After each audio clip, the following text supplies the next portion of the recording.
जय गुरु जी, संगत जी। मेरा नाम सीमा पावा है।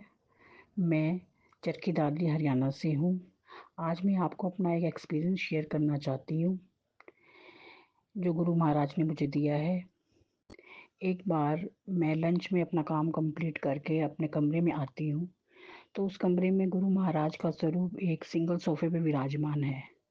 दूसरे सिंगल सोफ़े पे मैं बैठ जाती हूँ और गुरुजी से बातें मैं अक्सर करती हूँ, तो मैं उस दिन भी कर रही थी। तो अचानक मैं क्या देखती हूँ कि गुरुजी अपने स्वरूप में से निकलकर 3 वाले सोफ़े पे बैठ जाते हैं और मुझे कहते हैं, "इधर आ।"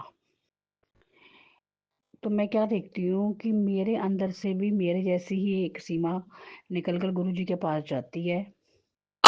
गुरुजी महाराज मुझसे कहते हैं कि, "चल, मैं तुझे लेने के लिए आया हूँ।" तो मैंने कहा, "हाँ महाराज, चलिए।" तब गुरुजी महाराज ने कहा कि, "तू तो तैयार हो गई चलने के लिए, तेरे बच्चे, तेरा परिवार।" तो मैंने कहा, "गुरुजी आप हो ना उनके लिए?" तब गुरुजी ने मुझे हँस के कहा, "हाँ, ले जावांगे, टाइम आने ते ले जावांगे। चल अपने फ़र्ज़ पहले निभा।" और गुरुजी महाराज मुझे वापस भेज देते हैं और मैं अपने शरीर में फिर वापस आ जाती हूँ। तो मैं क्या देखती हूँ कि और असमंजस में पड़ जाती हूँ कि ऐसे कैसे मैं देख रही हूँ कि मैं गुरुजी अभी अपनी स्वरूप में जा रहे हैं और मेरे अंदर से भी एक सीमा निकल कर बाहर जा रही है। तब फिर मुझे याद आता है कि गुरु महाराज ने मुझे चलने के लिए कहा था और मैंने उन्हें मना कर दिया और गुरुजी मुझे बोले कि भई ले जावांगे। तो ये सब बातें ना मेरे माइंड में स्ट्राइक करने लगी। तो मुझे महसूस कराया महाराज ने कि जब तक हम इस शरीर में होते हैं, तब तक ही हम लोग माया के प्रभाव से ढके रहते हैं। अदरवाइज़ जब हम गुरु महाराज को टोटली सरेंडर कर देते हैं या उनकी चरण शरण में हो जाते हैं, तो महाराज हमारे को इस माया से ऊपर ले जाते हैं।